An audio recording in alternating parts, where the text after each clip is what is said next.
Bonjour, je m'appelle Alexandre, je suis acheteur revêtement de sol pour le site leader de vente de mobilier en ligne. Aujourd'hui, je vais vous parler de comment choisir un bon revêtement de sol. Pour acheter un revêtement de sol, il faut passer par plusieurs étapes. Première étape, ça sera de définir ses besoins. Est-ce qu'on veut un bel aspect ou est-ce qu'on préfère du confort?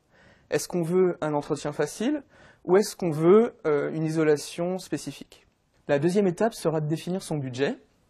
En effet, il existe une large gamme de produits de revêtement de sol adaptés à toutes les bourses. La dernière et troisième étape consiste à choisir son revêtement de sol par rapport aux pièces de la maison.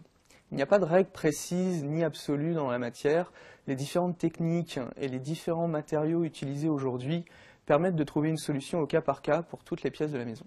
Ainsi, le parquet fait son apparition dans les salles de bain, notamment grâce à la technique du pont de bateau et à l'utilisation de matériaux de bois exotiques qui résistent à l'humidité.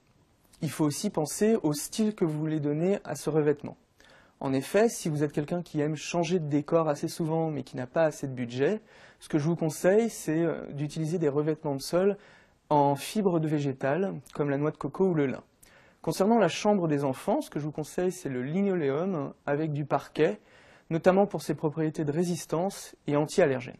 Souvent, on me demande si on peut mettre de la mosaïque comme sol de douche. La réponse est oui, il n'y a pas de problème. Il faut savoir aussi quand même que ce n'est pas antidérapant et qu'il va falloir faire attention à ça.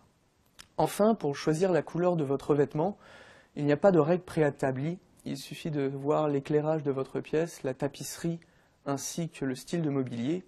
La seule règle que je peux vous préconiser et celle qu'il faut retenir serait qu'un éclairage clair requiert un revêtement de sol un peu plus sombre et inversement. J'espère avoir pu répondre à vos questions et j'espère que vous en savez un peu plus sur comment choisir un bon revêtement de sol.